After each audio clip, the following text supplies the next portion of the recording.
Hello. Hello, hello, hello. Hello, hello, hello.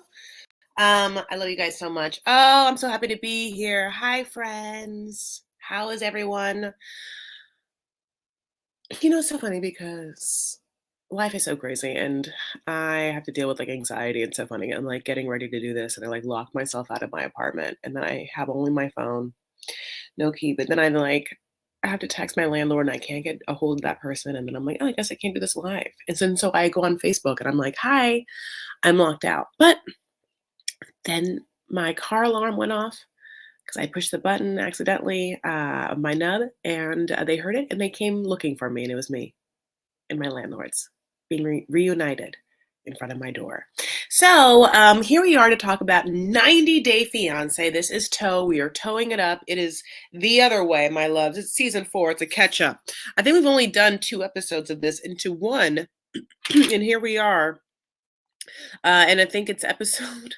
What episode did we just get? Okay, so I will tell you that I believe we are on now episode 6, which means I am horribly behind on YouTube when it comes to this show. And you're like, yeah, no, we know. And I'm like, hi, I know, too. Hi, Jackie. Hi, Quasi. Thank you for thumbsing it up. Um, Nice to see you all. Hello. So yeah, so having said that, of course, if you really need to know what's happening every episode, you do have a podcast that Juan and I do together. It's called Docu Sweeties.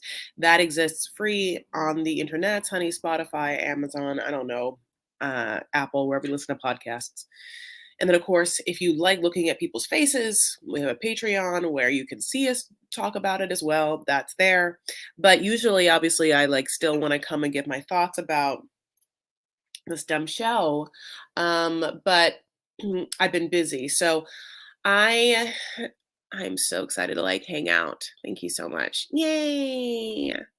A long time for us both, my love. Ha ha ha. So yeah, I'm not gonna get in. I mean, quickly. I'm just, I've been busy and I've been like talking about other places. She had her birthday, like she's been traveling, like she worked a little bit in the Hollywood sense, which is always very nice. She loves working. So she's been doing good things, but unfortunately, keeping up to date with this YouTube isn't one of them. So, but let's get into it. We're just going to talk about the couple so far. That's how we're going to do it. Okay. Now, let's talk about Gabe and Isabel first. So, Gabe and Isabel are obviously a lovely, warm couple, and there doesn't seem to be anything, at least yet, toxic about them, in the sense of how they relate to each other or how they treat each other. Now, this is good. This is good because we've never had a trans couple, and so like I'm like mildly scared, because half this world is going to say whatever they want to say about Gabe, and Gabe, is a lovely human who is definitely bearing his history, soul, body, like to, well, I guess to educate and to like shine a light, So this last episode was a lot about Gabe's past complications with surgery and a lot of information about Gabe's like anatomy and or how things work. And I don't really, it's like, do I need to know about everyone's body and like the intricacies of people's complications of the surgeries they've had? Like, no, I didn't ask for it. Did anyone watch the Ultimatum France edition? No, I didn't even know there was an Ultimatum France edition. But yeah, but at the same time, like it's incredibly lovely to see a couple that are very much in love, and it doesn't feel like they're using each other besides the fact that we kind of are in relationships to use each other for love and intimacy and support, right? There's like the certain things that as humans we are okay, I guess, to use each other for. And then in relationships, some things are not okay to use each other for, right? Like to feel young again, or sex, or money, even though a lot of people do.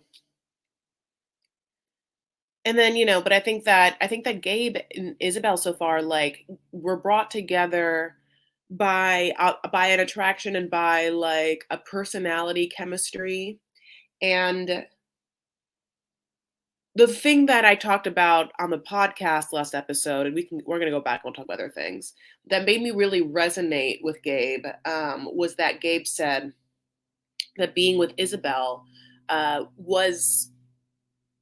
was amazing for him because it made him feel normal, and without having to expand on that, I'm sure there's been times in which Gabe hasn't felt normal, and then the word normal, I think, can be somewhat interchanged with maybe the feeling of like being lovable, and I think that so many people fear, like, in some unspoken thing, that they maybe aren't lovable. And so from that comes a lot of fear and anxiety and trauma. But you know what? Here we are. So Gabe has to make money, and Gabe, having is obviously a trans man. We've already talked about that. And has a job in which he, created a solution to a problem that's a niche problem that there was no solution for, which is an inventive entrepreneurial thing to do, which is like, you know, underwear for trans men to have a little something something down there. Um, and he's going to move, obviously, to a different country and has to like run that business. Now, the good news is Isabel like is really smart and kind of like type A little bit and kind of like gets things done. Like maybe she's a Virgo when she like think about that. Yeah, we did talk about this. Um, Isabel's daughter daughter and son, like daughter specifically, is incredibly supportive of Gabe, which is great. And has been knowing that Gabe has been trans, and Gabe finding that out, that Isabel's daughter has been knowing this whole time or whatever, like knew it when her mom knew it because they like went on Instagram and saw, and how he didn't know that because of the way in which he was treated by her is obviously heartwarming. And of course, the big plus was them as they were kind of like setting up the fact that what we don't know is going to happen is whether her parents are going to accept this. And even more so, maybe her dad. And obviously, on the show, we've had the coming out stories and the coming out to the parents. There's been the coming out to the parents before. We haven't obviously seen any trans folk, so much less the coming out of a trans folk either to that person's own family or their new loved one's family.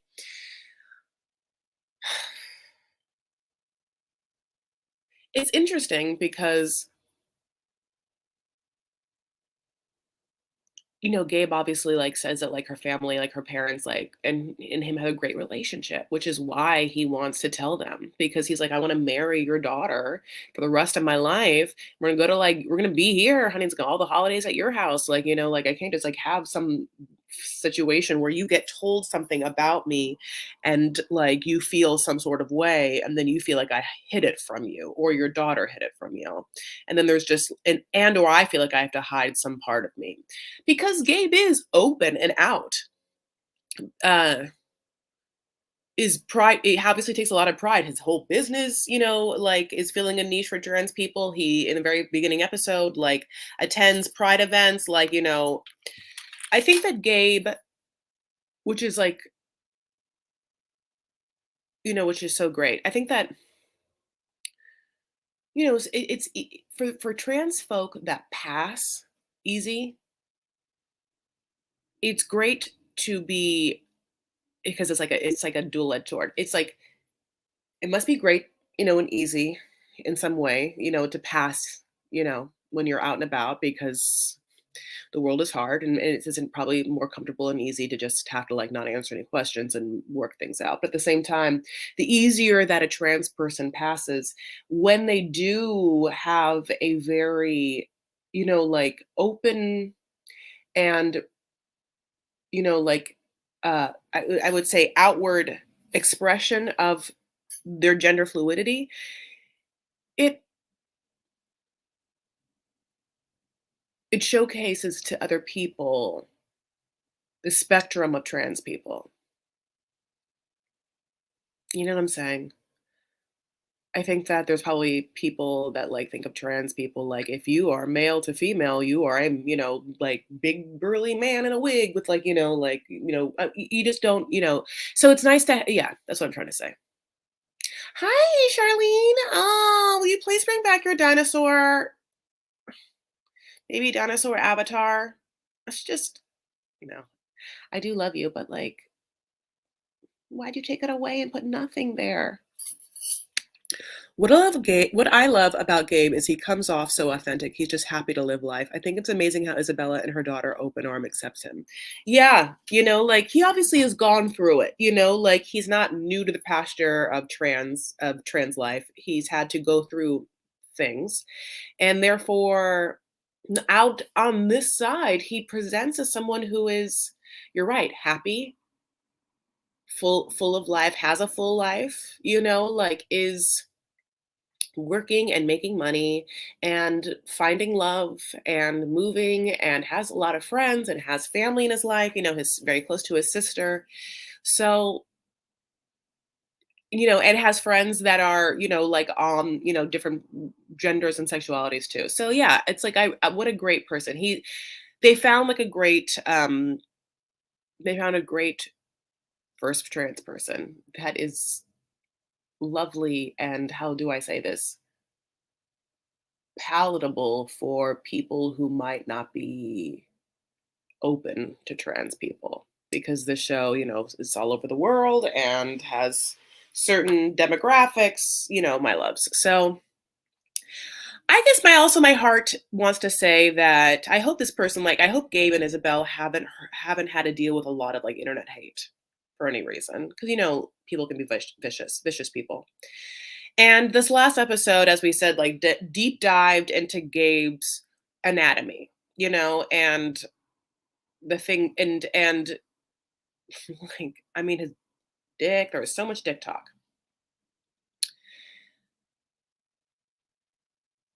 and it was too much of like it felt very exposed. It felt like I shouldn't know that much about anyone, like But I guess at the same time, it did teach me things that I did not know, and maybe there is like sharing the experience kind of creates more of a understanding and normalcy for other people. So anyway, so that's how I feel about that. I really hope the dad's okay. I feel like it's going to be like that's what they're setting up. It's going to be a big deal when he talks to the dad. I wonder if it's going to be like kind of the conflict and or the climax of the whole season because besides that there's like not a lot of drama. I mean, in this episode he goes to see if he wants to get top surgery. Uh and it's like yeah, it's like it's not a hard surgery to get. So it's not technically from what I think, it's basically like booby lipo. They cut things out, but it's not as hard like of a surgery than the many surgery he's already had. So it's not there's no like life or death stakes. Not that I want him to have but it's like it's not dramatic enough to truly have I think to fulfill a whole season. So we're gonna have to see what brings up them. Let's go to I guess let's go to our other LGBTQ couple, which is Jamie and Chris. Um, so Jamie is like super cute, young, obviously. Chris is from the South in America, and um, Chris Chris's life is all over the place. I'm just like, she does a bunch of things. She has like a bunch of, she has some houses. She has rare motorcycles. Sometimes they get stolen. She's happy to, obviously, like, coming into a new relationship and having coming out and, like, being able to, like, get out of the South, I think, and, like, express herself. I wish that I enjoyed oh, I love you so much, Charlene. Thank you so much. Actually, kinda good that he did. He cleared the table, not a hanging, so you can think about them and not the plumbing. I get what you're saying. I just wasn't really quite thinking of the plumbing. Plus, he already said he had his penis, and so or whatever. So I just never thought about like, also, well, like, let's talk about how you pee from it. Like, I just never thought about that. But anyway, yes. Um, okay, so Chris has all the problems in the world, honey. I don't know what to tell you. I feel so bad for her, right? Like, there's just like, like, but it's like it's funny because as many problems as she has, you would think, well, Chris, you just got done saying me, Chris, that you like the Gabe and Isabel thing is great, but you also might feel like they might not have like enough to like talk about. And here's Chris and Jamie, honey, and every time Chris like opens her mouth, there's like a brand new something or other that's just like I'm allergic to mint, and my back is killing me, and I might have to have surgery, but I haven't done it yet, and so I'm just gonna cry about it all the time. And I have like a headache and the altitude from the thing, and the narcolepsy, and like it's just over and over again, and. And one time I ghosted her on her birthday because I found her too needy.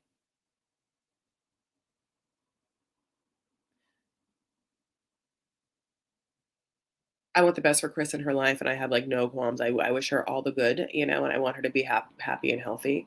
I would just, I,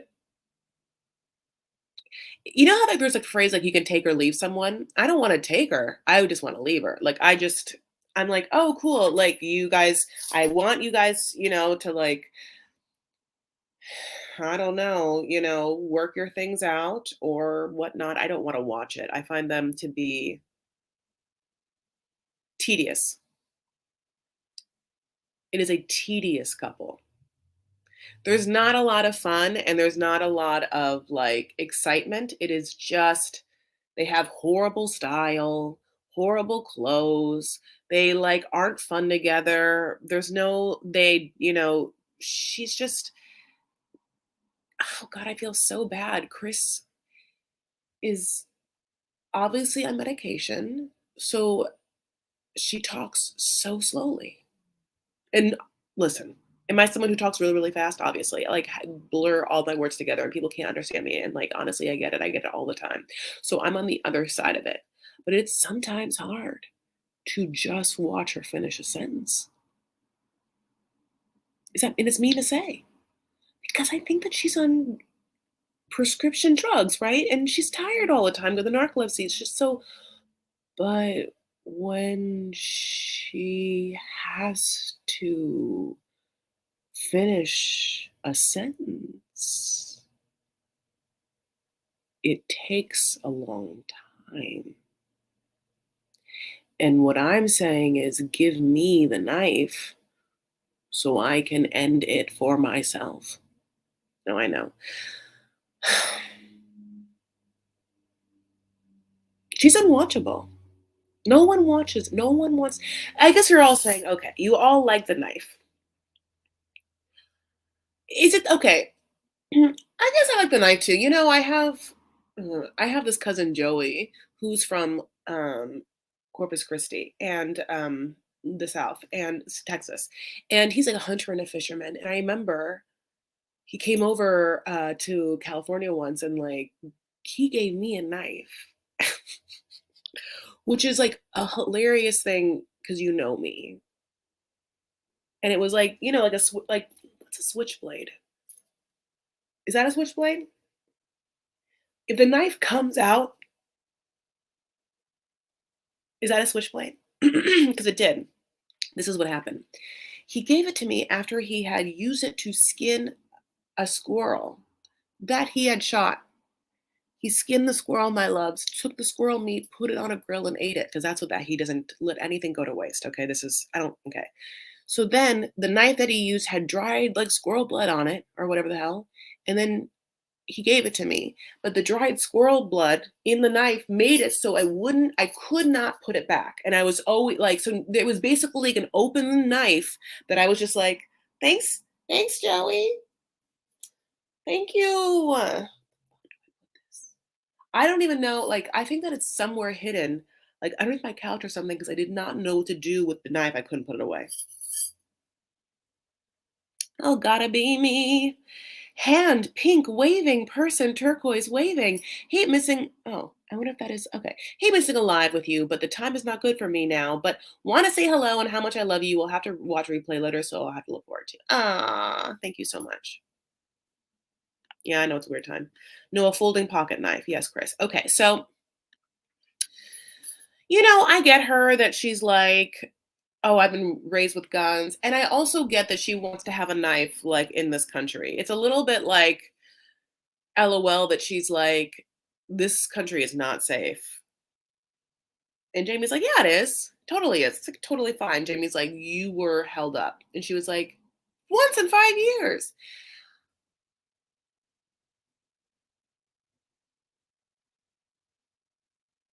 I'm gonna say ask something else, okay?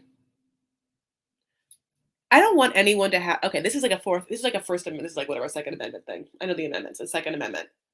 So you can if you are someone who like is on strong drugs or you like deal with narcolepsy or you could fall asleep at any time, you're still allowed to have a gun, right? Because I want her to be able to, like, protect herself, but I wonder, like, does it also mean that, like, she could be impaired in some way? I guess I guess that's the line that then, like, you would have to somehow draw a boundary up, and I don't think that what as a society we're doing that yet. We barely draw boundaries at all when it comes to guns. It's just that she's so sleepy all the time, just to think that she has so many guns around too, and perhaps medication that she has to be on, you know? Is she I don't want her to be sleepy with guns, you know? I don't want her to be sleepy, period, and but definitely not sleepy with guns, and if I was to also make any, like, decisions, I also don't wanna watch her, period. I think I wonder if yeah, like, I wonder when the producers watch them, are they like, "Oh, it's another incredible segment by them. We did a great job producing them and their segments. What a great choice we made to put them on and kill time with them on." Like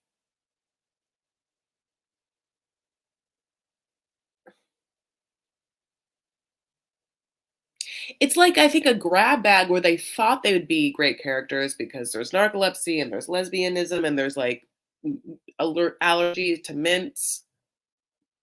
There's rare motorcycles. There's horrible clothes. There's bejeweled masks. There's onesies. Like,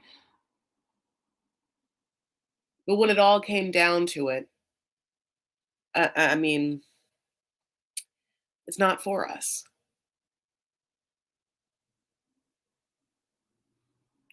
She kicks without realizing and don't keep the knife on the side table. Didn't she say she had night terrors also? Yeah, like, okay. For instance, from what I assume, if you have really bad sleepwalking, if you're like a sleepwalker and you do shit in your sleep, because people do like crazy, like people will make sandwiches in their sleep. It's a whole thing where people like go down and eat in their sleep, but like not just like, I mean, whatever. So, yeah, who's to say that if you have guns in the house, you don't sleep kill or sleep, not kill, sleep shoot? You'd have to really be unlucky to like have to actually hit someone, but like you could easily sleep shoot. I'm like surprised it's not a thing. I'm gonna look it up. You know what? This is what the lives are for. Anyone ever sleep shot? Has anyone ever sleep sleep shot?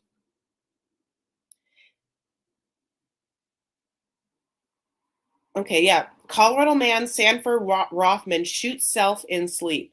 After the blast, a 63-year-old Sanford Rothman found that he had shot himself in the knee while sleepwalking. This happened in Boulder. Suicide while sleepwalking is a real nightmare. A man jumps out a fifth-story window. Homicidal sleepwalking to kill while asleep. Oh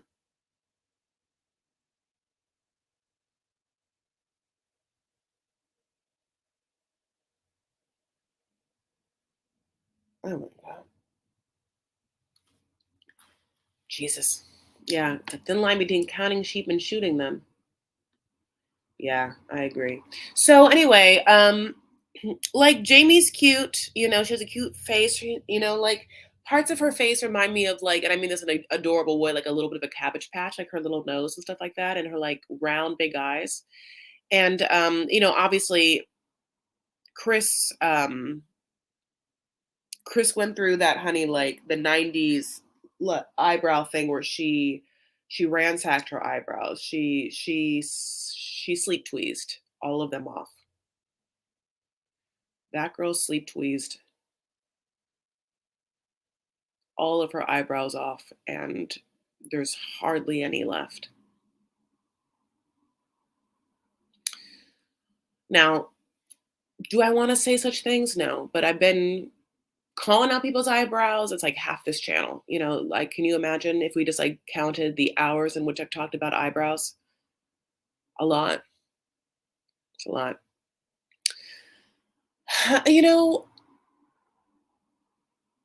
from what I think, I don't think there's like anything about like having to come out to like or okay. Actually, yes. I don't think sorry, I don't think that Jamie is out to her parents, but we haven't really discussed whether that's going to happen or has to happen. I personally don't think it has to, but I don't think it's the same thing. Like Chris doesn't seem to care one bit about Jamie's family, like how Gabe cares about Isabel's family. I know. Wait, how do I'm gonna say love off the grid eyebrow talk. I know. Remember when I had to like face Lauren and then tell her that I'm sorry, which was true. I mean, I and then went right back to talk about people's eyebrows. I'm always gonna talk about people's eyebrows. Eee. Hey, Chris. Jamie has a true big face. Chris, the opposite. Yeah, the opposites attract. No, it's very Paula Abdul with that couple, honey. Two steps forward, and I mean, 10 sleepy steps back. I mean, nothing about even just their flea market, just Chris being like, my bag. Well, I keep pushing myself to make Jamie happy. It's day 3. So I guess I'll go to the flea market when she knows she's in pain and then just lays down and like is then like, I can't go. Cry, cry, cry. I mean, if I were Jamie, I'd be like, I gotta get out of here. And if I were Jamie, I'd be like, I would love her to leave and not come back as long as she pays this rent. I'd be like, yeah, and whose name is on the lease? If I were Jamie and I could find a way to make Chris go home, but somehow still pay this rent of this beautiful apartment, at least for 6 months, it'd be the win. Just be like, oh, you gotta go home and like worry about the mint and the rare motorcycle problems. Oh no, I'll be here with these 2 titty pillows, my bad lingerie. I mean,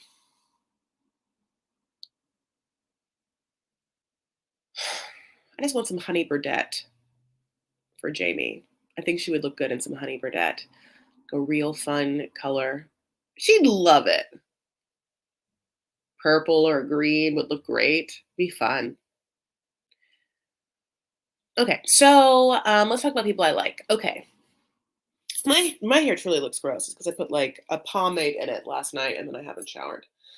Okay, so let's talk about. God, I do love so many couples now. It's like I love Nicole and Mahmoud is great, and obviously Jen and Rishi is great. Okay, I'm gonna keep those for a little bit. Another couple that definitely am not having the funnest time with is Johan and Daniella. Now um, I didn't talk about Love in Paradise on my YouTube. Did I? Like, did I? I'll go back. But I know I talked about Love in Paradise and therefore the first time we saw Danielle and Johan on Docu Sweeties. So, we've been knowing them and then come back around and I did not hate Daniela the first season. I just thought, like, like, yeah, she was just like kind of like a kooky white woman, that probably maybe is not white, but I'm not quite sure what she is. And like, I remember like Juan and I was like, went back and forth. I was like, is she Italian? And Juan's like, she's Spanish or Puerto Rican or DR. And I'm like, honey, I don't know Latin. She thought she was Latinx, and I thought that she was Italian. Anyway, so, um, and yes, it was fun to make fun of her like crazy ass weird religion, and or the fact that she has listen, she obviously speaks Spanish, right? It's just like she speaks Spanish like 1 degree better than I do. um, this season though of them, I wonder if she knows what a villain she is. Like I don't think that like I don't know whether she got a bad edit or she was like they made her do things. It's just like she's getting a bad. They're making her look so bad, and she's making herself look bad. Her coming in and like I mean, truly being so controlling. This is where we have to live. Are you gonna give me money for it? This is the country I want to live in. This is what I want you to do. This is what I'm gonna do. This is where like she's just. I want you to tell me everything about your life. It's just she is very domineering, and she is incredibly insecure, and she also is just so condescending, and she seems to enjoy the power that she has in such a way and yet want so badly for Johan not to be a hanky spanky wait, not hanky panky. No, not spank. Oh no. It's not hanky panky. Spanky. God, what the hell is it called, babes? I should have wrote it down. Whatever. She wants him not to be that, but of course he is. And I also think that Rishi is. Sanky, sanky, panky. Sanky, sanky. Swanky, panky. Sandy Pinky. I love it. Sinky Pinky. Um, she just this whole time has been so rude to him and so like you're dumb and you don't know what's happening. It's his whole country. She's standing in his country. The only thing that makes me somewhat like is the fact that I truly don't think that he wants to be with her for the rest of his life, and he just like found someone to like that he thought was going to bring him to America, and he found like someone who won't bring him to America. Is the thing that makes me a little bit like LOL. I kind of do wish that we could like lean into that. Like I want to see him more with his friends, being like, I thought I was going to live in California. I thought I was going to live in New York. I gotta get like I want him to like be a little more forthright in how shitty it is and how much he thought that he was going to be leaving and the DR and is exactly where he's staying. But now he just has a wife, an older, non-baby making wife that bosses him around everywhere. Now, is she also allowing him to eat, $500 worth of peanuts every night? Maybe. And is he also giving her a baby's arm every night? Obviously. So she's getting stuff and he's getting something.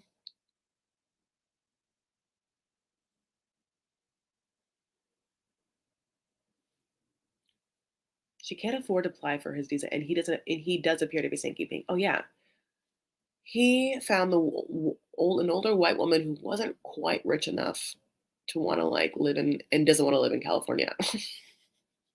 I'm sorry, America. I'm in California, that's why I keep saying California.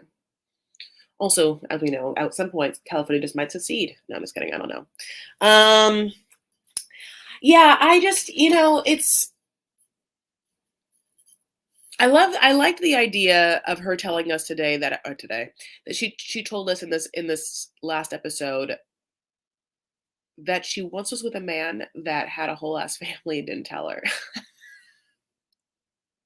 I shouldn't laugh. How long did they date? How did she not know? Did he never bring her to his house? You know, like he told you he had no social media? Did you Google him? What happened on Valentine's days and stuff? And holidays? How long did she date that man that she didn't know that he had a whole ass family? But you know, some men hide it very well, right? But like,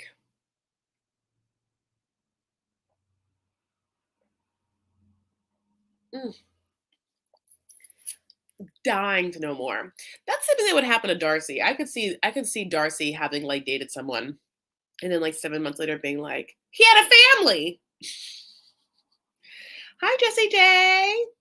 Oh, she has no money, but her friends think Johan wants her for her money. What? God.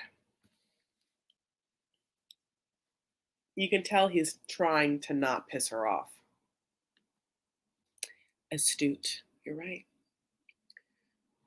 Oh, there you go. Once I saw the caps, I was like, okay, wait till he and his family find out she's broke.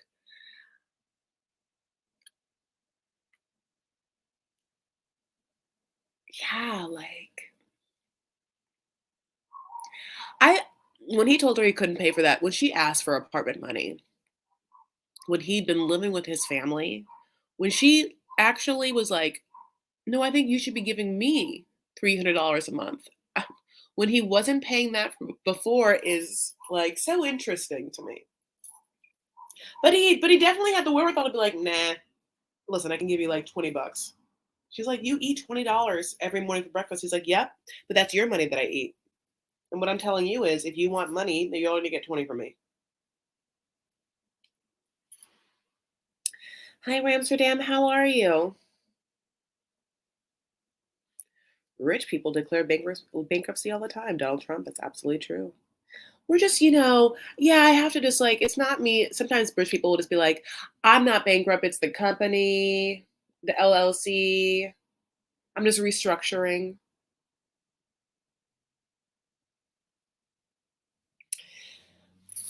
But yeah, I did like the fact that she had a friend that like came and spoke better Spanish than she did, because you really see Johan like be a little more of himself and at ease, because they barely can talk, like, because she really speaks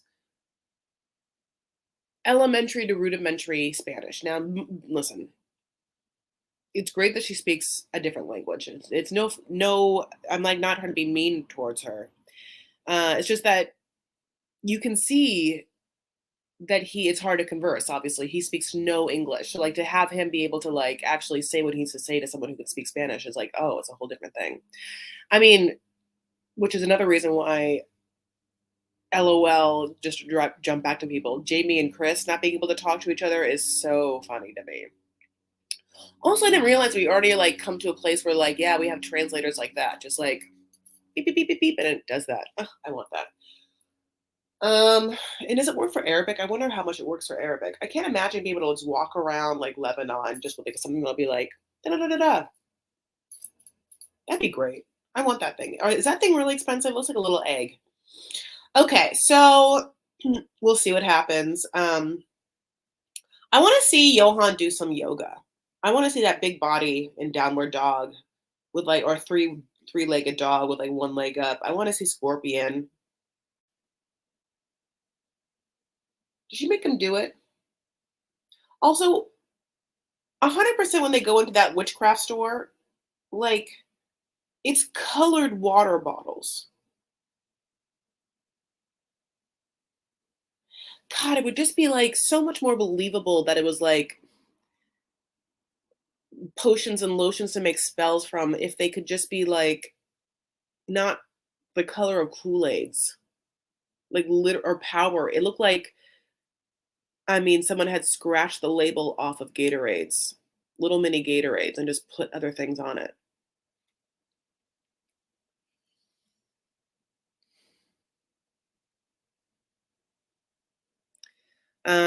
You guys are totally, totally right. His baby arm is a leg.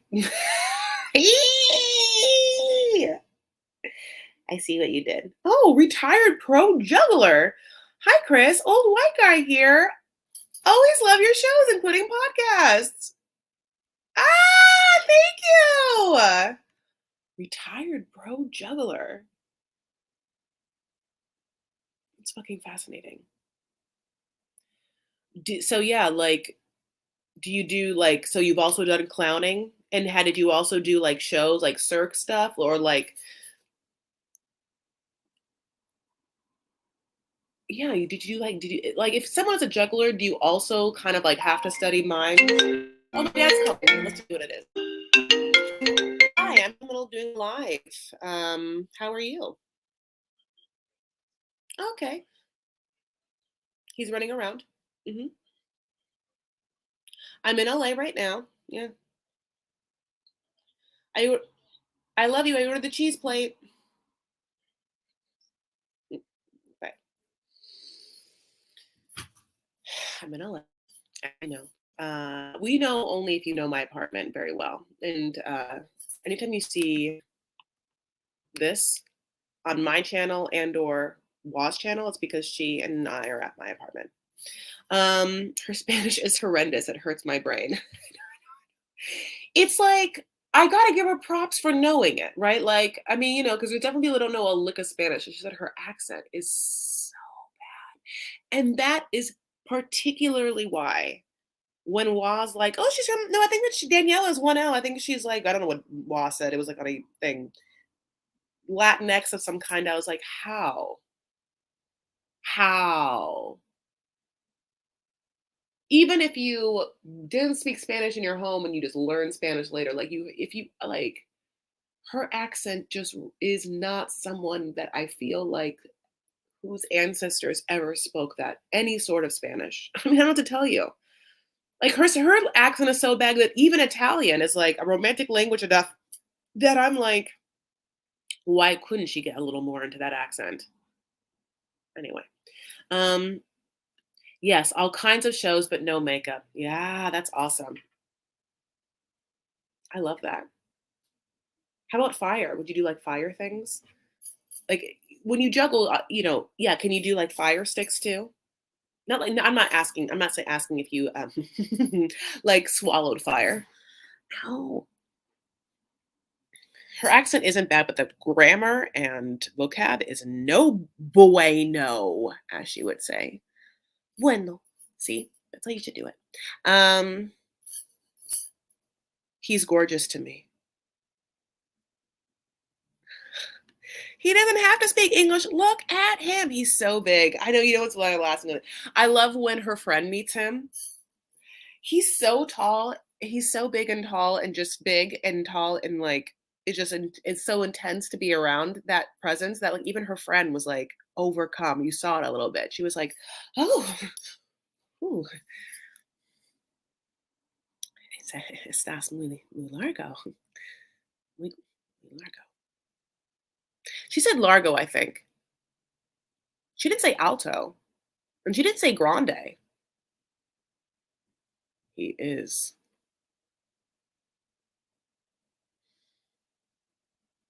I just I mean, I can't, yeah. Yeah, it's just when you are around someone who is just so strapping, who's barrel chested, strapping, it is LOL that it changes a little bit the feeling I have in my own body. Isn't that weird? Is that like just like a basic biology thing because of like my sexuality? I mean, yeah, like I can feel a visceral change in like the way that I feel in my body and therefore the way I act when I'm around a man who is big and muscly and somewhat strong in his demeanor like that. It actually like I mean imparts a change on me. It's so weird. It influences my like aura. Betcha women come on to him in front of her. Oh, and she hates it. and she hates it. I'd love to see it. Like, I would like, can you imagine, which is true, like, any time in which a hot person that spoke Spanish spoke to him, a hot woman speaking Spanish better than Daniela to Johan, to watch her have to deal with that would be just, like, very great. Okay, let's get on to the better couples, okay? So, as I've said, I love Jen and Rishi, I love Nicole and Mahmoud, and obviously I love Debbie and Osama. I'm sad to see what's gonna happen with them. Okay, so those are the 3 best couples. They're the new couples. Well, I guess there's other new couples too, but those are the 3 best ones. Let's talk about Debbie and Osama because it's been a little slow to start. In that she just only in this episode like started with him, and also they were like late to the season. We didn't get to be introduced. Obviously, Debbie is great, great. She's beautiful. She's that's not the but she is, but she's not like what that's not what makes her great. What makes her great is her eccentric style and her open vulnerability and her what seemingly is I mean pure heart.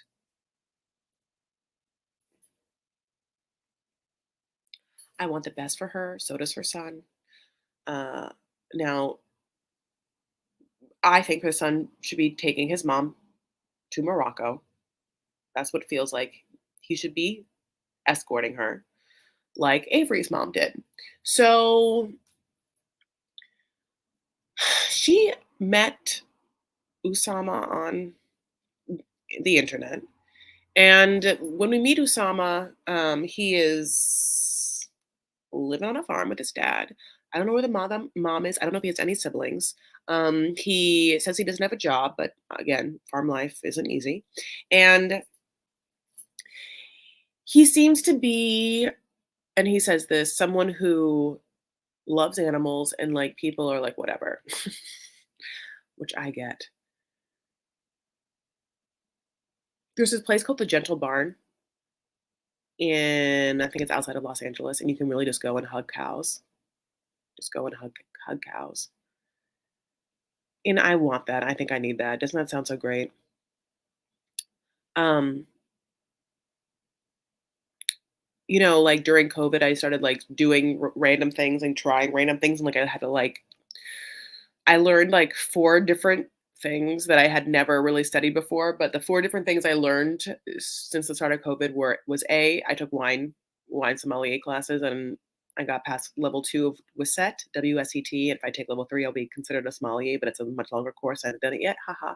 Second thing is golf. Third thing is skiing, which I just got back from. I went to Deer Valley. It's very fun. I fell the whole time. And the fourth is horseback riding. I love horseback riding, and I had never done it before. Your girl's older, so I'm only telling you this because it's never too old to like try new things, okay? And the things, and I mean, 3 of those things I said is like incredibly. Well, 2 of those things I said are incredibly athletic. Golf, not so much, but like skiing and horseback riding, I've already fallen off a horse. Like it's not safe. But oh my god, like there is there is a beautiful ease and peace and connection when you get to just like spend time with animals.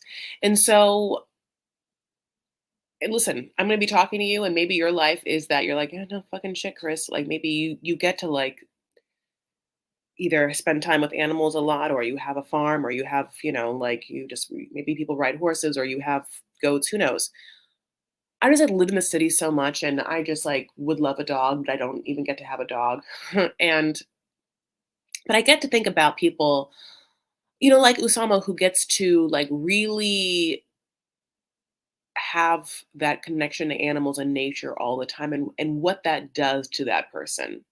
Like I wonder if he deals with anxiety and stuff, or is his molecular like being more grounded in that way because there's like a real connection to, I mean, like the earth in such a way. So, like when you're city life, when you're like me, when you're just like driving and it's like fucking traffic and it's just like running around and eye cows and it's just, there can be such a disconnect that I think that like no wonder why I would have anxiety. He is a simple soul, he obviously, like I said, doesn't love the people. He instead loves painting and creating poetry. I respect his artistic expression. He says that he wants to, and I said this kind of in the podcast, that he wants to write poetry in English because it's like the world speaks English. But because he's from Morocco and a little bit in his accent, I can kind of feel like I can tell that he not only speaks Arabic but also French. That's the thing I said in the podcast was just that, yeah, like to me, I think for him, honey, might be better to like write some poetry in those other languages. Because his English poetry is kind of like the redundant, she is my son, da da da da da, a light from her, smile, blah blah, she's an angel. It's like kind of like, calling women flowers or the sun. It's like, it feels like very like Romeo and Juliet. And that was written in like the 1600s. Was it? Oh God, when was Romeo and Juliet written? Wasn't it like the? Can you believe that I'm a theater arts major and I forgot?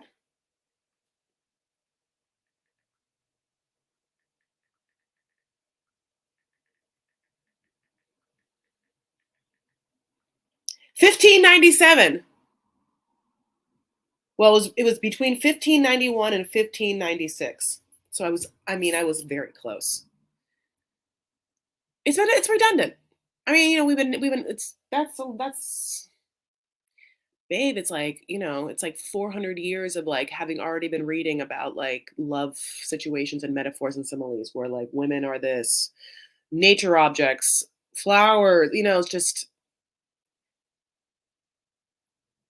Arabic and French are such beautiful languages. So I think that kind of maybe like we lean into like some of that more. He's not a great poet, no.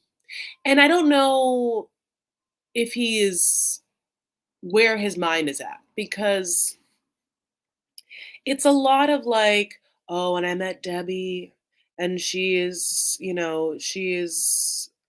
an angel and we have a connection or whatever. And it's like, okay, we want the best for Debbie. Obviously, we've had our fair share of older American peeps making poor decisions,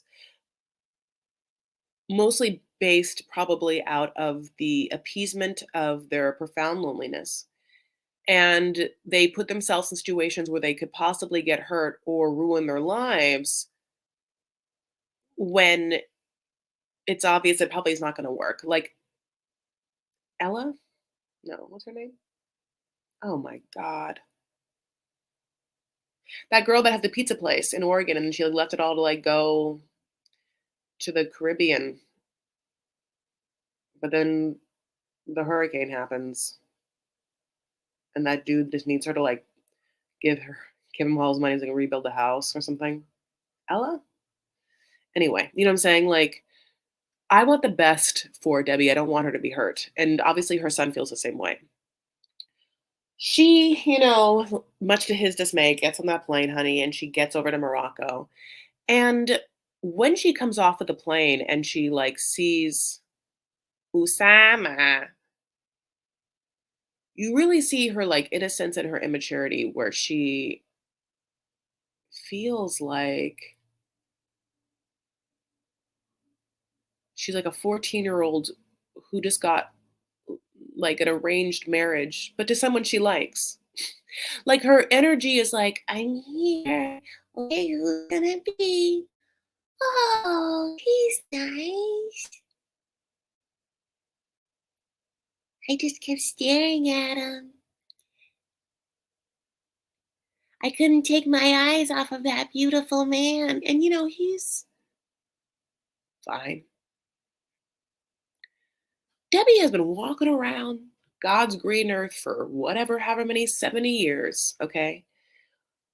Every night she sleeps with pillow curlers in her hair and she wakes up, undoes the pillow killers, and her like long blonde frizzy hair kind of like settles itself. And she walks around her day. And it's just so interesting that she found love in Usama, like, and it's just like, he's it. It's just also, it's also weird because he does look so young. He's obviously older than 18, but then something happens where like he I don't think I could be sexually attracted to someone that young because to me, it looks like a baby. Like, she's a grown ass woman. How can she look at that man and boy and be like, A, he's a man. B, I want to have romantic feelings with him. C, I can't wait to kiss him and then feel all of his teeth in one side of his mouth. Like it's just, I wonder if like, yeah, I mean, she seems very nice, and she doesn't seem like she has a personality disorder, in that it seems like her kids wanna hang out with her. Usually, women who have a personality disorder, their kids just, like, can't stand it, it's too much for them. So she doesn't seem to have that, but at the same time, there's something missing. I mean, not in her carry-all luggage, obviously, that's packed to the brim, but and definitely nothing's missing on her hands, honey, they're covered in rings, as they should be, but as much as I do like her, to see her so entranced with this two-year-old, honey, no, it definitely begs some questions. He is not going to break her heart. She will move on without bitterness. Is that what you're speaking into existence? I don't like this idea. I don't understand exactly what happens. But basically it's like, she's like she tells us this thing where she's like, I'm not giving it my apartment. So she's not selling her apartment. I almost feel like it'd be bigger stakes if she had. So she's like not. So it's like she's not even moving any of her stuff. She just basically has a carry-on.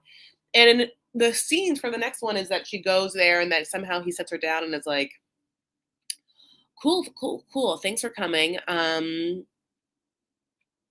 But it's time for you to leave, like that. And she's like, I have to leave, and she didn't know that he like whatever. Like that's what they're setting us up for.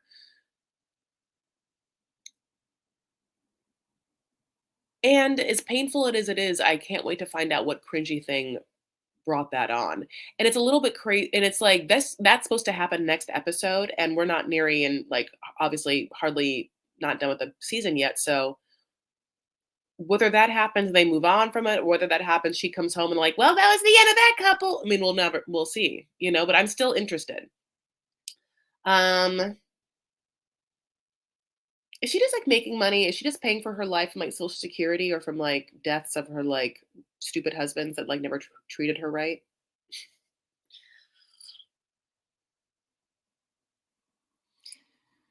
She's never been treated right by men. Is that one of the reasons why she like is so happy to jump into like a relationship with some, you know, simple young Moroccan boy because what she feels like he won't f her over and have like a girlfriend or whatever. I think that she said she had her husband like fully had a girlfriend, just like Daniella's husband, or sorry, Daniella's boyfriend fully had a second family. I think that's crazy. Oh my god, you have to start to feel something. I mean, it's just because a couple of things. Like for me, I like already have anxious attachment. So if someone is like not I would be able to feel, I think, the distance of someone having a secret like that. And it wouldn't work out I would either push to find out why or something and it just wouldn't work out. I don't buy her swooning over him. It seems so forced. Yes, it does. Going back to Gabe and Isabel, they were the stars of the show. Auntie won't cover them, and Wa is minimal. Is this because of YouTube's new content rules? I mean, it's one of the best storylines. Okay, I know. Okay, I don't. I can't speak for Auntie at all. I don't know her, this person. I mean, I know who Auntie's advice is, but we have no relationship, and I don't know why she doesn't cover them. I mean, but Wah does cover them. We just didn't talk a lot about them this episode because we think that we were a little inundated with the information. We just didn't know. We felt a little like, and we said this in the podcast, Docu Sweeties, that I think that we were just like, it's a lot. We feel uncomfortable knowing all of the ins and outs of this person's like biology because A, we didn't ask, and B, it feels intrusive. Even if their person is like letting it be known. It's just, I wouldn't have asked anyone to tell me like how peeing works for them. Just if a cisgender lady had like hardcore UTIs where this person just had to keep telling me about the surgeries they had and how they had to keep moving their urethra or whatever it is, I wouldn't want that conversation. I would just be like, oh, okay, but know to yourself. I don't want it. No, no, no. I want the best for you, and I'm hoping that you are happy. But like, I don't want to see no pictures of you like bandaged up trying to like maybe pee on the toilet. It's not for me.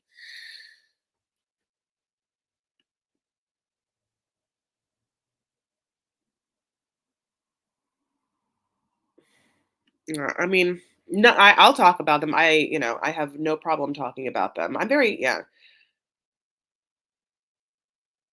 Um, I'll talk about, yeah, I'm gonna talk about them the whole rest of the season. It was just this, I mean, I can't go in. I just, yeah, like, just a lot. Well, it was like, it was a lot. But I'm happy. I mean, yeah, I'm happy that Isabel is happy with Gabe's D.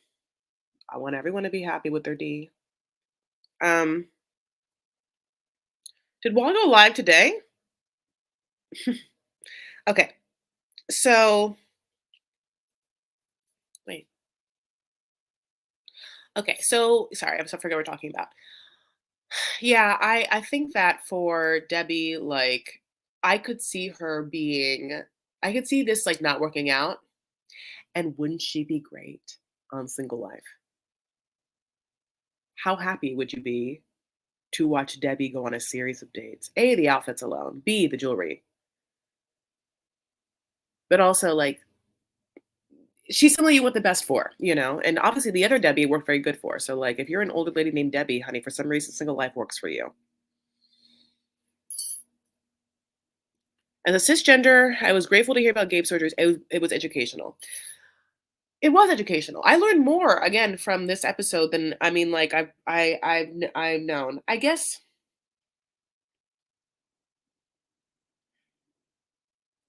it was hard to see pictures of him bandaged up, and at the same time of them talking about it. Just that I had like a minor like visceral reaction of being like, oh God, it looks painful. It looks so. It look, like oh God. Ooh, it's just like blood. I don't know. I don't like the potential of me feeling like someone's like body is in pain. It makes me like somehow weirded out. So, but I'm glad we're moving on from it, and want Gabe to be happy. I'm glad that Gabe, yeah, as I said, I'm glad Isabel's like, honey, that D is textbook. It's textbook D.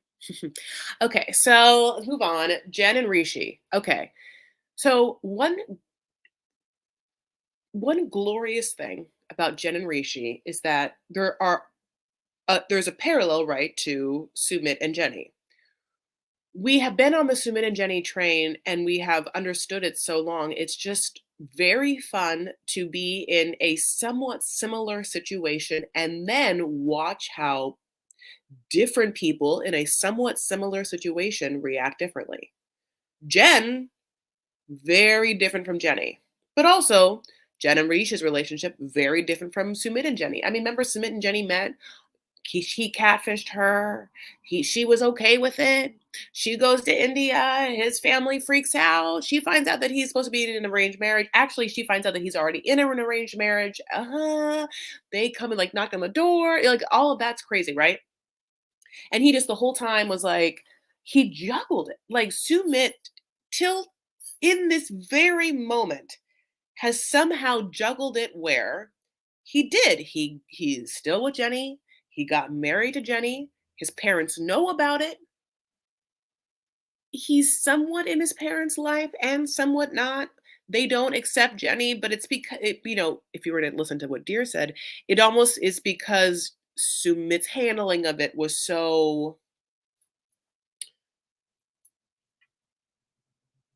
weak. It almost feels like if that hearing Dear talk about Rishi and what Rishi has to do made it seem like if Sumit had just put his foot down and been open and honest early on, look, parents, that's Jenny, that's my wife. That's it.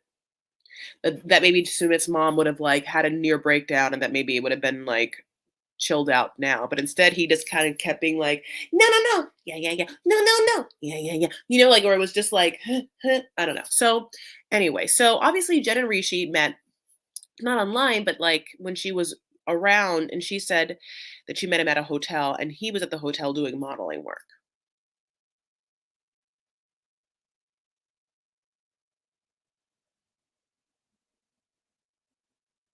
Okay, so that happened, she they got together, she moves there, And when she moves there, she realizes that A, they can't live together because it's like not great. He lives with his whole family, as we know. B, his parents don't know about her in a romantic sense. Their parents are setting him up with an arranged marriage options, and he doesn't want to tell them about her yet. And one thing that happened last episode, or maybe like two episodes or last episode, that we really loved was when she was like, "Okay, well, you let me know when you are ready to tell your family about us, and I'll be over there." Now, from that moment, it divulges into a situation that's not that. But when she said that, I was like, could you imagine a world in which Jenny had said that and meant it? All right, Sumit, I moved here for you and you lied to me about the fact that you were married and blah blah blah. You tell I'll you tell your parents and then get back to me. Let me know when you're ready to tell your parents. I think it's hard to communicate when you want something and when like what boundaries are and when someone isn't like respecting who you are because it's hard for like it's hard for especially an American person or these women to be like, you are so ashamed of being with me, or you think it's so wrong, or people will think it's so wrong that you are scared shitless to say it. I mean, like it's not, it doesn't bode well.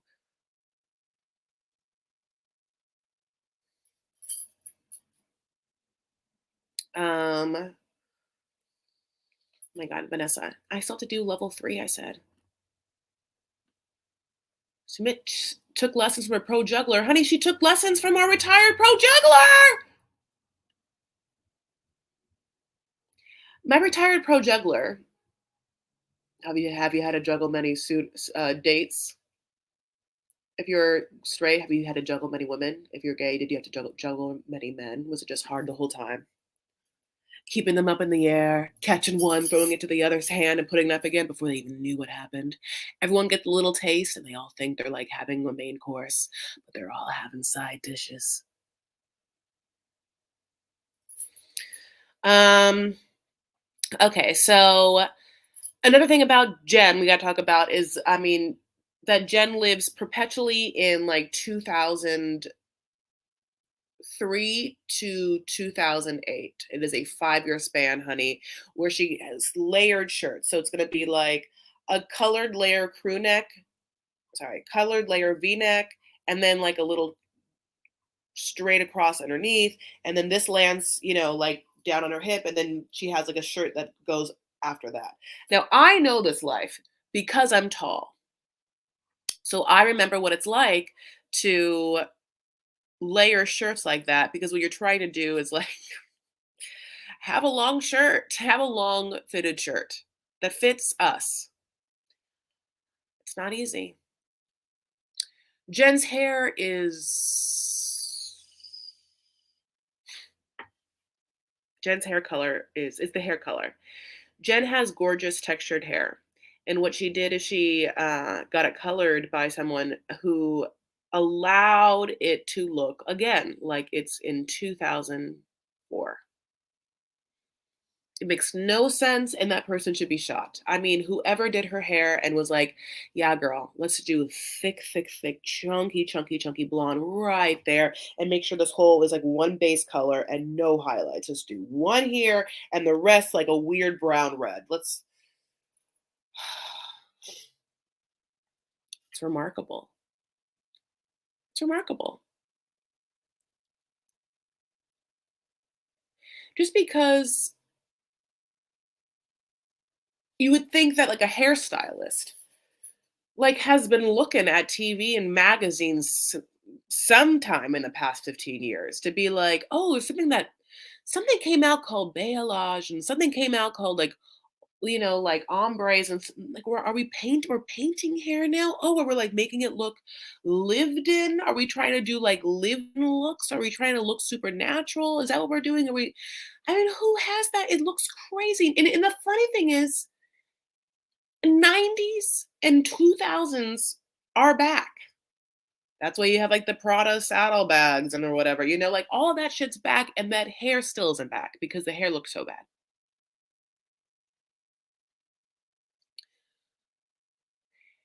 There's certain things like the bleached eyebrows came in, but I would be very shocked to see people actually plucking their eyebrows like Chris or Drew Barrymore from the 90s. Like, I don't think we'll see that for a minute. I think that people like me are still alive, my age group, to know what happens. And so I think that's why, like, people were like, "Well, I'll find out it's bleach and they'll be there still," but like, I just don't see a world in which people would, unless they're going for like a certain, aesthetic. I know some aesthetics have like like the really tiny eyebrows aesthetic. It's like that, that like that kind of like rock, like Avril Lavigne look, like it's like that kind of like scare. It's like not like emo. It's like something else. It's like I forgot what they call themselves. It's like it's not goth, but like it's like whatever came out of that. That's like now around. People like have really thin eyebrows for that, and like usually like black hair or like purple hair. Like it's like always like mostly just like black, and then just like thin eyebrows. Ugh, scares the shit out of me. So anyway, okay, so um, Rishi is cute. No, Rishi's hot. Rishi looks just like his mom. Rishi's mom, and this is another thing that like really goes to like also talk about Sumit is Rishi's mom's tired. And she's just like, "No, honey, I just can't wait for you to marry my replacement. Marry someone quick, quick, quick, so this person can come in, sure, be your wife, but also like clean and cook this place for us and your uncles and stuff like that. Clean." And it's interesting because it's never Jenny or Jen that would ever understand that until like they have to be like told. It's funny that the men that grew up in this culture don't see the pain and suffering that they are exposing their mothers to by not relieving them of their hard work and duty that they've done so far by marrying someone. And they never and it's feel like they never actually say it. Like I almost wish that Sumit would be like, "Mom, I know the reason why you don't like Jenny is because it was my job to like bring someone in to like help you out, even though even though Sumit's mom has the perfect daughter-in-law already, which is Sumit's brother's daughter, right? The one with the contacts that like basically is the spokesman for the family now because Sumit's mom won't ever talk or be there, and she like, is. And Rishi has a brother. And I mean, I'll tell you right now, I don't know if that brother is the same father as Rishi. Rishi has Rishi's mom's face, and Rishi's brother has someone's whole other life. I don't that person can't, but I mean they look so different. I don't know what Rishi's brother gonna bring in, honey, but like, it's all on him, honey, to really, really get that mom out of the kitchen. So something we had seen before with Jenny and Sumit was that Jenny was forced to move in with Sumit's family moved in with Jenny and Sumit so that, they could like teach her how to be a wife, but she was like never into it because she like hates cleaning and stuff like that. And she's older. She like wants to retire and she wants to like wake up and have like Sumit there 24/7, just like, hi Jenny. Until she's ready to go to bed. And he'll be like, he'll hop on, hop off, and be like, good night, Jenny. You know. Jen knows she's on TV, so she's like, "All right, what's gonna happen?" He's like, "Well, I want you to be my wife, but I won't obviously tell my family." And she's like, "Mm-hmm." And she's like, "What's it gonna take to tell your family?" And he's like, "Well, just like I think that'll be a great thing when they just ask about you, and then I'll know that they like you." And she's like, "They're gonna ask? They have to ask about me? They're gonna like just be like, hey, what's up with that girl?" And you're gonna be like, "Let me wait 1 second. Let me marry her and find out." Um, but she's a good sport, so that he's like, no, but you do have to understand like what it's like to co-live because it's a whole ass cultural thing. And also you're on a television show. Let's make some good TV. So she has her wife training where she moves in, or just stays, or just goes to a night over to his friend's house. And like the friend's wife is like, every day I get up at 4 a.m. and I make tea. It's what you have to do too. Now, what I don't understand is this: tea's not hard to make. Unless you're Nicole, which you can't light a stove. It's very hard to light a stove, but tea's usually not hard to make. Can you pre-do some stuff? Like, can you make the tea and go back to bed a little bit? Like, is it just that the tea has to be done? Because all you're doing is grinding some things in some hot water. Isn't like, I mean, I'm saying it would be way worse to me if you were like, every morning you have to get up at 4 a.m. and make a frittata. Make a frittata? Yeah, every morning you have to wake up, frittata,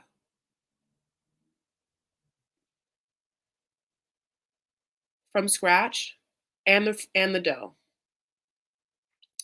It's like they also, like, don't say anything else. It's like, "You make the tea, here's some wash some dishes." And she's supposed to be like, "Wow, honey, what a crazy life this woman has that she has to make tea and wash dishes. I'll never do such things." And it's like, first of all, the only bad thing this woman said was 4 AM. Like, and even then, all she said is get up and make tea and grind a little ginger and heat up some hot water. And then, yeah, make sure, like, the dishes are washed. And don't be like Jenny, like, you gotta wash the dishes and then put them away.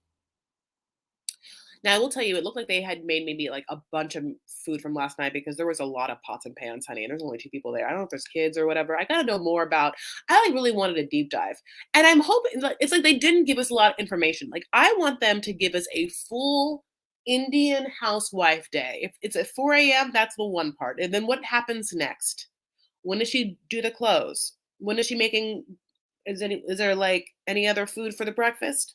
Is there lunch that she has to make? Like, I'm not wanting her to work, but I do want to see what it entails. What time did she get to go to bed? Okay. I was going to say one more thing. So, this whole thing is supposed to be like, oh, it's so horrible because this woman has to get up and take care of her husband and whoever many kids, we don't know the kids, I'm not quite sure. And she gets nothing in return. He never going to make her the tea. Now,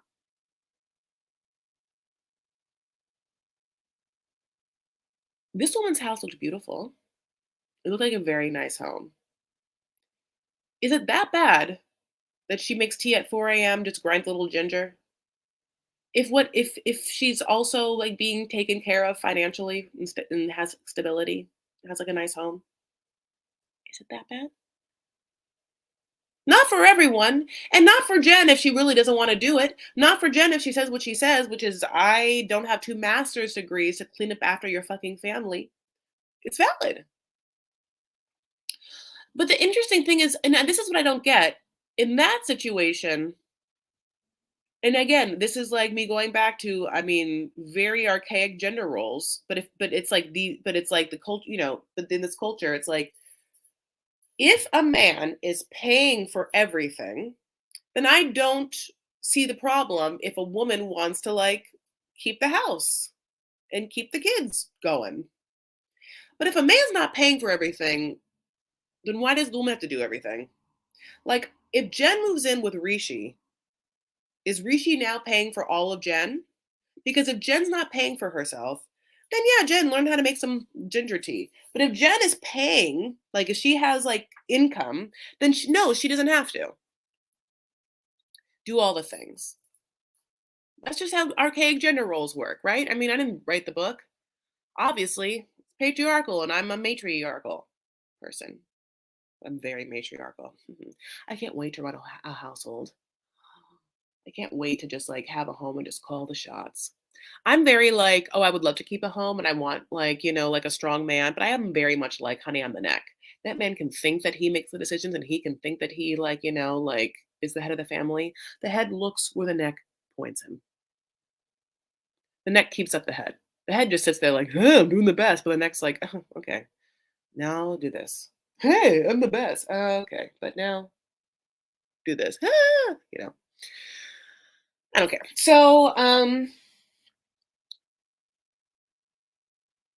yeah, I just like, I don't I don't think that Rishi and Jen are on the same page of what their life will look like and what their life will be like. And they seem to have fallen in lust together. I don't think it's love at all. It can't possibly, I don't think, I've never seen them where it feels like they're in love. It feels very much like they are in lust. And I see the way he looks at her. He looks at her as if he just can't wait to like rip off those two tops, like blue jeans, rip them off. Like, and which is also LOL when she's like, yeah, you know how like we used to, like last time I was here, like we like been fucking, we've been like boning and fucking the whole time. Now that I'm here, let's not. He's like,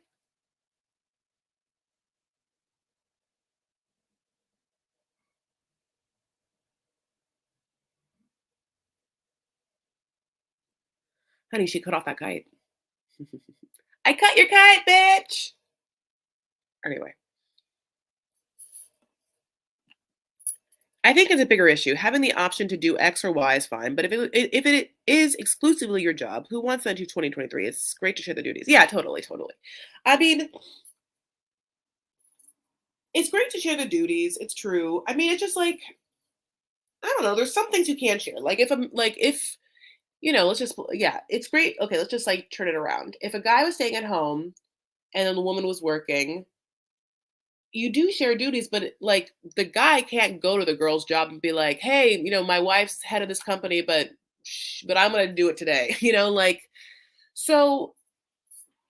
It just depends. What if? Yeah, obviously, everything about everything is finding a person that like whose life and yours works well together and like where you have common interest or values or where you complement each other. Like it's sometimes people are very similar and they work and sometimes people are opposites and it works. And I don't know the difference of how that works or how you would know which one you need or if it's just do people go through their lives sometimes being in long great relationships with people that are like them and then are is it also sometimes you're in long, great relationships with people that are the opposite of you, but bring something out or whatever? I mean, I'm not quite sure. I would say that in my relationships, no one's been like me. It's always something different. Like I've never truly like dated an actor or anyone that's like trying to steal attention. Um,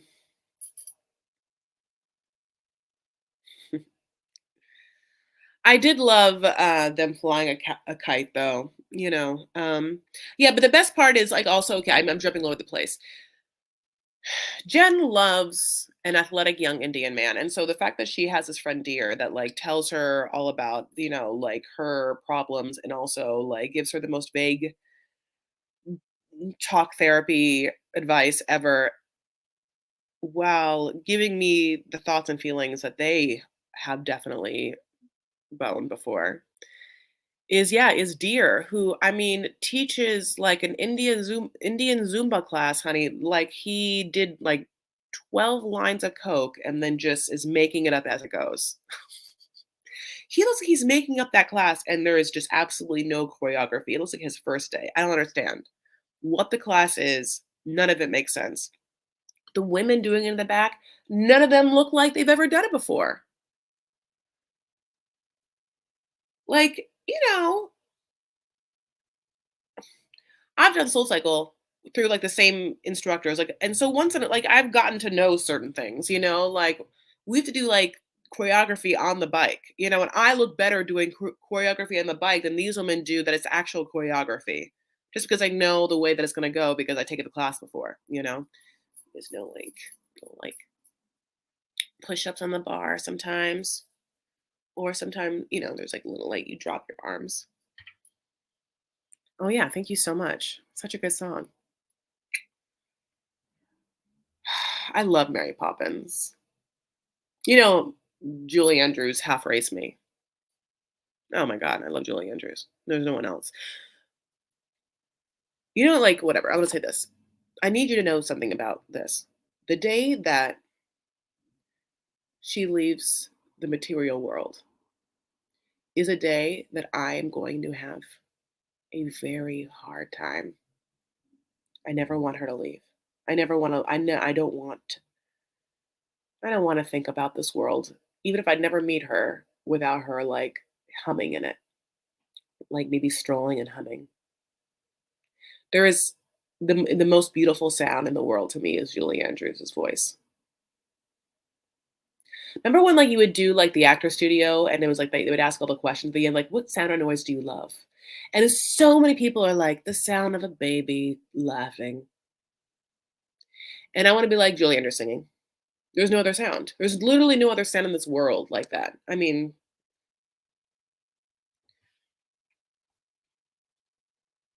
they're gonna open Camelot on Broadway. And which is, she did every, besides Mary Poppins, besides Sound of Music, the movies, she did Cinderella, My Fair Lady, and Camelot on Broadway, the Broadway cast. So you can like hear her sing more songs. Ugh, God, it's so good. So good. Okay, well, moving on. So yeah, I love but I was I love with Jen seeing her what feels like has like a backbone to her. She it feels like she has like self-respect, she knows her worth. And so she's not afraid of like saying certain things or like being like, well, that's not it, I'm gonna leave. That's what another thing is she doesn't seem like she's like in love with him. It just feels like she's just like, you wanna fuck me? You wanna fuck me until I'm ready to not fuck you anymore? Fine, this is what it is. Or no, I don't care. Have you met Deer? So Rishi's hotter than Deer, but I'm just saying that she has options. And Wealth has options, as you should know. Um, he's a Sankey Panky. I just think that I think that he Sankey Pankied himself into a situation that he likes fucking her. Okay, and now on to Nicole and Mahmoud.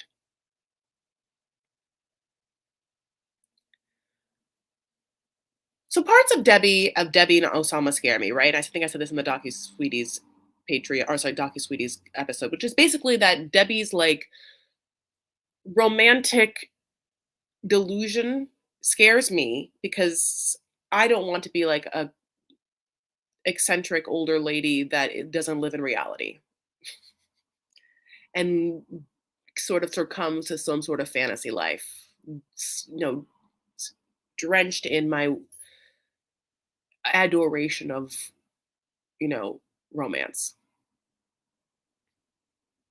Oh, there you go. I learned to juggle in college, and my late wife learned to juggle at 41. We became a juggling team. She became one of the best jugglers in Texas. I love you, retired pro juggler. This is your answer to me asking you if you juggled women in your life, and you just gave me like a beautiful answer. I'm I'm sorry that she's no longer with us, my love. I would love to see videos of her juggling though, if you have that.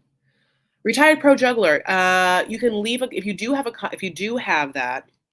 You can leave a comment after this video is posted. I would love to watch it if you don't mind. Also, if you are on Facebook, I have a private Facebook group called Vanity Fair, which would be very easy if you want to show us video of you or her juggling. I mean, obviously, if you have a video of you both juggling, I would love to see it. Okay. So Nicole and Mahmoud, and I agree with you. These two, I don't even know what to say. So Debbie scares me, right? As I said, because I'm like, I just don't want to like be in a delusional fantasy land where I'm like, this man loves me. He's four. I mean, that scares me as much as I do think that Debbie is a sweet soul. Okay. It also scares me that Nicole at 38, which is like, basically my age, is like, I told some young, devoutly Muslim man that has never been outside like a 5-mile radius of fucking Cairo that I would become Muslim and marry him. And now I hate his religion and everything about it. I hate Egypt. But for some reason at 38, I I'm making a decision to stay. When my body has already told me I hate this place, I've already left. And there's nothing about the culture I understand, and I don't ever want to pray. I don't believe in Allah like that, and I don't want to cover I don't like covering myself. I prefer not to. It's not even just that she doesn't want to cover her hair. She would prefer not to cover herself. She wants to wear like, sleeveless shirts and stuff, which of course is like her absolute right. Of course, she can do whatever she wants. She's her whole life. I feel like she escaped Appalachian Mountains, and whatever it was there to like live in LA and be a version of who she wants to be. Is someone who also lives in the aesthetics. She has a style about her, and I like it. It's not my personal style, but she executes it in a way that is done well. She always looks put together. It's very thought out. She is a little meticulous like that. You can see it. You can see in her haircut. There's a meticulousness about it. Everything is cut in a certain way. She is put together in a certain way. She seems to be very disciplined. There seems to be that kind of like moment to her, which is very different from me. For her to just willy nilly like fall in love with someone and their relationship seems so juvenile. For him, it seems like honey, just like hasn't, yeah. For him, they said that he hadn't really dated a lot. He hadn't had a lot of experience. So for him, he's just literally in his fabric store and runs into Nicole, like the whitest, blondest person ever, who, yes, like in full regalia, has a whole look. And then when we see her like out of the shower, looks like Anne Heche, like it's a different look, but yes, very different from him. I'm sure it was very exotic, and he, wants to have a wife. And yeah, he chose her and she's not right for him. And I guess what's different is, why did she choose him? Sh- She's older. And so there's just a moment of being seasoned at 38 that I'm like, what is the benefit? Because specifically, we haven't seen like a lot of warmth and or support and or understanding between each other. Like, I don't get what is it? You can't tell me that he's so good in bed. He whatever. Okay.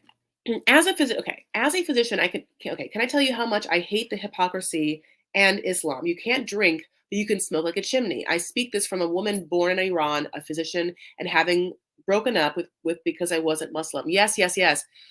Yes, that's absolutely true. Yeah, I mean, I'm not Islamic, but yeah, I know that Muslims don't drink. I think in the same way that the same way that Mormons don't drink because it's like a body temple thing. But yes, Islamic, but whereas Mormons, I don't smoke anything. I mean, hookahs and shishas are everything. Everything in Islamic cultures and Arab countries and whatnot. I got in trouble. No, I should say not got in trouble, but everyone has an opinion about things we say or whatever. And I had talked about how, how like going back to Debbie and Usama, how Debbie has all those like crazy like crystal necklaces, like like geo necklaces or whatever, and then like her son was like, you're gonna get stolen or whatever, and like LOL. Juan and I were kind of like, no one in an Arab country is like looking at geodes and being like, there's like a lot of gold there. And then on Instagram, someone's like, Morocco is not an Arab country. It's an African country, a North African country. That's no, that's true. It is it's in North Africa. It's true. But I'm using the word Arabic, Arab, because it's a country that speaks Arabic and was taken over, has Islamic and or Moorish influences. And so from a culture standpoint, these are all words, like, and they're politically themed. So, like, if you are a country that speaks Arabic or you are a country that speaks Arabic and has like Islamic majorities, there tends to be some similar cultures happening there. But and also like there is no Arabia. There is no like Arab, there's not like North Africa is the geometric no sorry, North Africa is a geological area. Um and you know, when I say it's an Arabic country, I mean the culture. Okay. So anyway, so here we are. And sorry, I got a text and I have to like deal with that. Oh, let me get rid of let me think about what Nicole doesn't obviously, as I said, Nicole came back to Egypt. She left before she ended up deciding to like full throttle go at it again, where she like moves out of her apartment and everything, and she gets there, and it's the exact same as it was before. So yeah, like it's just a really toxic, bad situation where his demeanor very much feels like you're always complaining. It's always awkward. It's always negative with you, and I'm over it. And you just like won't listen to me. And everyone is weirded out that I don't have like that you aren't that you seem to disrespect me and my culture. And so people are weirded out with me that I married someone who told me that they were going to convert, but then every time they see you, you're just naked. Well, not really, but kind of, you know what I'm saying? A little bit, hair naked. And the thing about it is, his culture and he seems to be sorry, his religion seems to be like, and obviously varying levels of conservativeness for a lot of religions. He seems to be like in a very conservative one. I mean, it seems to be that he is very Muslim, we're like, and it's very, like the laws are happening. So, so it's really hard to watch because they are just not understanding each other, and they shouldn't be married, but they for some reason got married, and they should be together, and they say it this episode, but we're now just going to watch people like cry. And I don't even really know what she wants. To me it's like she wants to live in Egypt with him in their own apartment, and for him to 100% be okay with her walking around like she does in Hollywood. And she thinks that she wants to live a life she did in West Hollywood and Hollywood in Egypt, in Cairo. She wants to go to cafes. I love you so much, Shay. Thank you so much. She wants to get smoothies and green juices. She wants to do a Pilates class and then walk around in her like cute aloe yoga set. with her little like midriff showing. She wants to have like nights where her and him and their friend that's another woman and her friend that's another guy to like go to bars, maybe hit up Top Golf, maybe a karaoke spot. Like it's crazy to me that she doesn't quite understand the culture yet. Like I don't get why she asks him for their friends to hang out and why like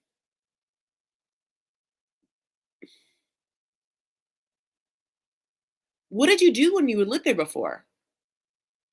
Did you like never go out? You didn't use your ears and eyes to see what was happening in in that country? Unless it's like, and this is where I can say, unless she didn't realize how conservative he was, and maybe like, yeah, maybe that. Listen, I have never been to Cairo. I don't know if it's like there are pockets of more conservative parts and there's pockets of more liberal parts. Like, I'm not quite sure if it's a situation where she walked around other parts of Cairo and the cafes were mixed. And then somehow today he took her to a part that was more conservative. And so she was confused, and but other cafes are chill and just the area they're in town is like a more whatever stricter area. I don't know. I would love someone to truly tell me. The fact that like, yeah, the fact that she's just in the bathroom for hours and the mom is just like, yalla. Ask what's wrong with her. Ask if she's okay again, and she's like, I did, mom. No, I did. You okay? Like it's just all parts of it are so funny to me. I love it. I mean, I want to know what her other relationships have been like, don't you? I have a theory, and my theory is that she is someone who truly is someone who loves an aesthetic. And I think that she also enjoys being small. I think that she sees herself and in a certain way. And I think part of her leans towards more of like a slender aesthetic for herself and maybe her men.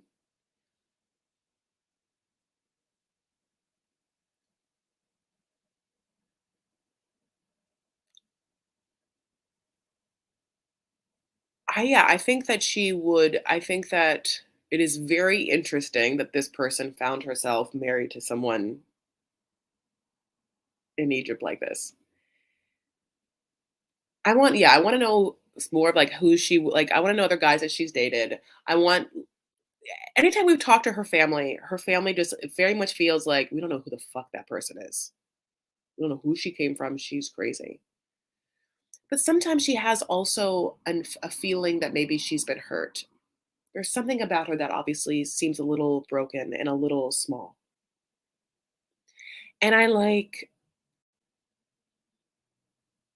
maybe just her natural aura, but she gives off waif, she gives off, like like troubled ingenue. She gives off, like Nina the seagull, and she gives off that kind of ethereal but hurt broken bird vibe. And it could be that she has gone through some stuff, I don't know. So I don't really know what to say about it. She's a conundrum to me.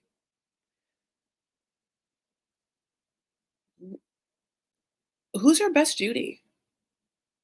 Is there someone in her life that like, girl, the fuck?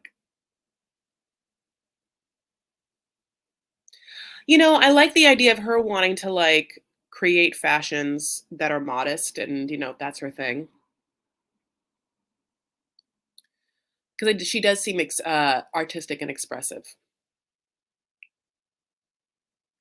But also yeah, also she's someone else in a way that I think that she seems nice enough, and I think that if I was to really be around her, I would, be kind of looking for an exit strategy. Her energy is a little bit broken, right? It just gives me like something needs to be fixed and something needs help. And it's not that I personally don't want to help her. It's just that um, those people usually have to find the help that within themselves or deal. We all do. We all do. The truth is, we all do. Anyway, did I talk about all the couples? I'm scared to see what happens when she goes to that uncle's house next. I like the fact that they keep kind of making it seem like she says something to the uncle by being like, "Do I have to, you know, defend myself for not wanting to, do whatever in the religion or whatever?" Like she says something, but I know she doesn't say it to him. Uh, it is just like at the end of the day, mildly bananas to me that she's like, "I will not wear a hijab even at your uncle's house," knowing that she is going to go to someone's house, be under someone else's roof that is this very that is has a different culture and religion than you.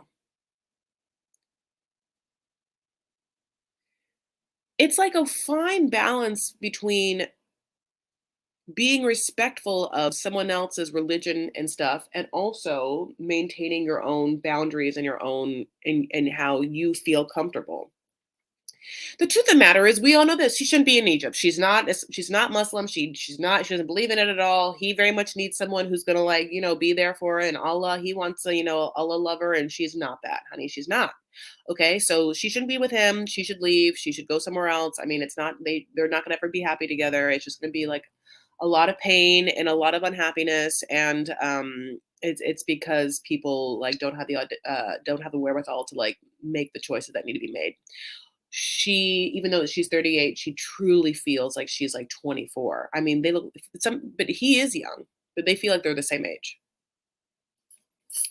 Yeah, they are just horribly mismatched. I don't understand why couples on the show do not seem to understand this. So it's not as complicated as they're making it seem. That's why I'm like, I really, like, yeah, like she doesn't have not one good girlfriend to be like, absolutely not, bitch. Absolutely not. That's not your life. That's not for you. Don't want that. No friends, handmaiden vibes. Do you make any friends that fit him? You know? Wah is so mad at her. Only in that Wah's like, why can't you just dress like Shy? Is it that hard to dress cute and modest? Look at Shy. Yeah, but I think that she even has to go more than Shy. I think that I think Shy can have like fit it all. I don't know what she can do. She really hates that hijab, honey. She will like, but it's, yeah, I think it's like, when you look around and everyone in this person's home has it, don't you feel a little bit like, well, maybe, yeah, because I'm in someone's home and I don't know.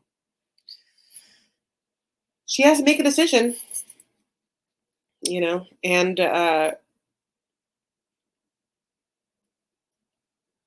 I guess I wonder, who do you think will be the one to call it off the most, him or her? I think it's going to be him. I think it's going to be him. I think he's going to be like, you just have to go. This is not it. He almost did, obviously, this last episode. But also, I think he cried. He was like, I just don't think I'm for her, because he's right. He's not. She's not for him. Mm. If you haven't yet, will you please like this video by giving it a thumbs it up, thumbs it up, thumbs it up, thumbs it up, thumbs it up, thumbs it up, thumbs it up.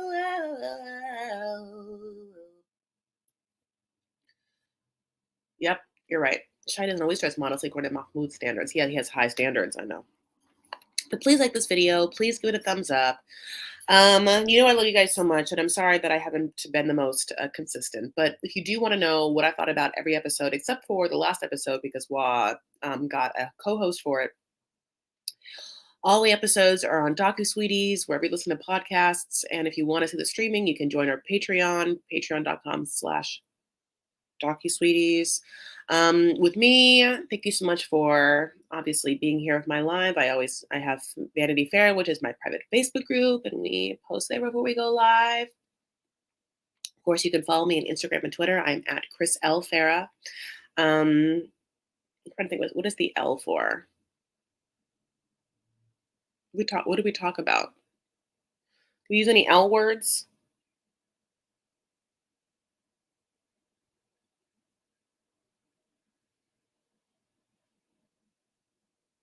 No, I can't think of any. None of these people have LGBTQ. Like that's the L word I use. Lesbians talking about Jamie and Chris. No, I don't know. Uh,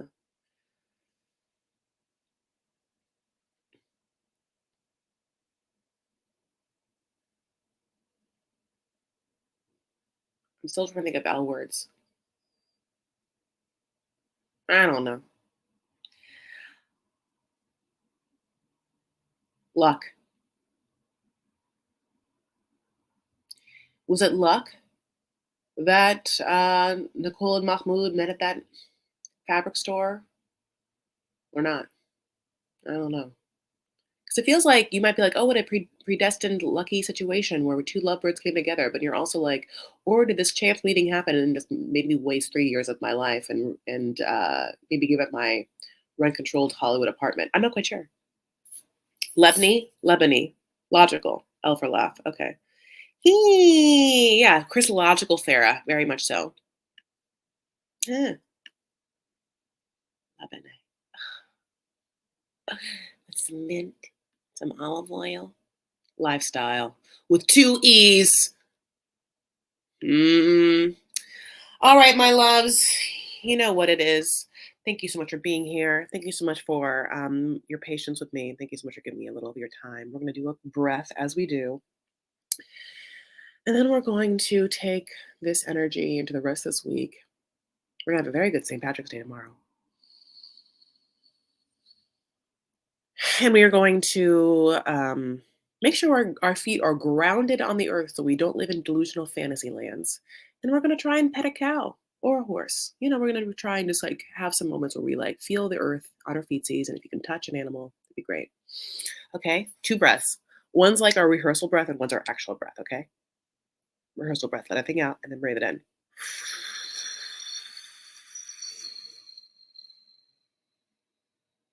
Breathe it in.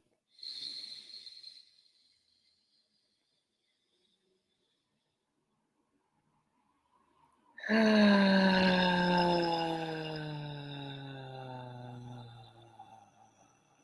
the real one ready.